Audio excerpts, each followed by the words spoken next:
Now, around 7 years ago, I made a video about the Happy Mask Salesman, one of the strangest characters in the entire Zelda series. However, years later, my view on this bizarre guy have completely changed, and the quality of the videos are a whole lot better. And so I think it's about time we look into the situation once again. Who is the Happy Mask Salesman really? Is he good or evil? And is he more than just a normal man? Well, let's dive right in.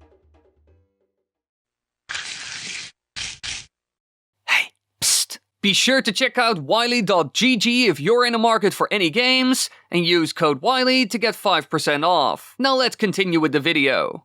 Now the first thing we are going to do is take a look at the original video I made on the Happy Mask Salesman. Alright, aside from the mediocre editing and horrible voiceover, I came to the conclusion that the Happy Mask Salesman played a big role in The Legend of Zelda Majora's Mask. In that video I made the claim that after finding Majora, the Happy Mask Salesman was worried about its power and what it could do. And so he needed to do something in order to stop it from destroying the world of Hyrule. And so he decided to use his godly powers to create the world of Termina, a parallel universe that could hold Majora's Mask until a hero would come by and take care of the situation. This ended up being Link, and he was able to defeat the evil mask, while the Happy Mask Salesman was helping as much as possible, by teaching him a song that counters some of Majora's magic, as well as resetting the world each time the moon falls, giving Link another chance. Because when you die to the falling moon, you hear the Happy Mask Salesman say, "You've met with a terrible fate, haven't you?" And then you just end up in front of him again and the whole thing starts over. So you got another chance. Now personally, I still like this take. It's interesting and unique even after all these years, but it also has its flaws. For example, we don't really know if the Happy Mask Salesman is so powerful that he can create entire worlds. In Ocarina of Time, he was just a normal man, and if he really was so powerful that he could trap Majora, why not trap him and leave it at that? And this isn't even all, because according to new lore, Majora and the Skull Kid created Termina, not the Happy Mask Salesman. Quote, "The combination of the burdens in the heart of the Skull Kid and the evil magic inside Majora transformed the world into the land of Termina. The world created had a distinct culture influenced by Majora's ancient tribe and was inhabited by races and people constructed from the Skull Kid's memories and imagination. The four giants central to Termina's legends were originally friends of Skull Kid, who, like Termina itself, were created by the mask. Termina's existence was tied to that of Majora's Mask, and so when the evil in the mask was defeated by Link, Termina disappeared soon after he left. Now all of this clearly destroys my old theory, but let's look into all of it once again to see if we can find more, because often I hear people say that the Happy Mask Salesman is some sort of demon, god, or other deity, and it does make sense to an extent. You know, songs like the Song of Healing can make a piano appear out of nowhere and kind of fades away at the end of the game. But there are other ways of explaining all of this, as well as the things we see in the game, using the new lore that Nintendo added. Personally, I think the Happy Mask Salesman actually got his powers from the research he did and his travels. In Ocarina of Time, he was just a normal man. Sure, a bit odd, but he didn't have any powers as far as we could see. But in Majora's Mask, he does know about stuff like the Song of Healing, but I bet he found out about this due to his travels and research into Majora's Mask and the tribe behind it. Sure, there are many entities in the Zelda universe who are born with power, but you can also obtain it, as Link often does in the franchise. So no, the Happy Mask Salesman isn't some god or devil, but actually a mortal man that collected some powerful trinkets and researched old, strange forms of magic. I think this also allowed him to resist the powers of Majora. I mean, it would be a bit dumb to not prepare in any way, but in the end, the mask was able to lure in a Skull Kid and used him to take out the Happy Mask Salesman and trap him in the world of Termina. Here he and the Skull Kid could enact their revenge against the Happy Mask Salesman, but also many others. Skull Kid wanted to punish the people who wronged him, because in the game we got a little story that shows why he's angry at them. The four giants who were friends with the Skull Kid were going to interfere less with the people and sleep, which he didn't like. He ended up feeling neglected isolated and alone, and so he began to spread his anger and frustration throughout all of Termina. And in the end, fed up with the Skull Kid's misdeeds, the people of Termina called upon the four giants for aid, who ordered the Skull Kid to leave Termina, threatening to kill him if he disobeyed. Frightened by the giants' anger and saddened by the loss of his old friends, the Skull Kid returned to the heavens. Now I bet this story didn't exactly happen, as the world and the Guardians were constructed from his and Majora's memories, but I bet it symbolizes something that did happen to the Skull Kid in Hyrule. And now he uses the world of Termina to enact his revenge, while Majora wanted to mess with the Happy Mask Salesman and the tribe that created him. So clearly both of them were able to get what they wanted. A fun playground they could torture people in and let loose on their pent-up emotions. And like I said before, Termina had a distinct culture influenced by Majora's ancient tribe, and was inhabited by races and people constructed from Skull Kid's memories and imagination. So really, it is a perfect fit. But then Link shows up, a new victim who was taken into the same world as the Happy Mask Salesman, trapped there forever. Well, unless Majora and the Skull Kid were stopped. And so that's why the Happy Mask Salesman helps Link so they can both get out of this unending loop. Because it isn't the Happy Mask Salesman who resets the world, but actually Majora and the Skull Kid. He is no god or anything like that. In the end, he's just a victim with above average knowledge about this ancient evil magic. And he needs your help to escape this Groundhog Day-like event. And only when Majora is defeated, he's able to escape, vanishing out of Termina back to Hyrule. And the most interesting thing is that we have no idea how long he was stuck there. Heck, it could have been years upon years. In the end, we don't really know. But if my take is true, then the Happy Mask Salesman isn't some evil genius or godly being, but actually a cautious researcher and fan of unique masks that was bested by Majora, even though he did prepare. This shows he was a bit naive and foolish, but not really evil or something. Now personally, I think this is certainly an interesting take on the situation,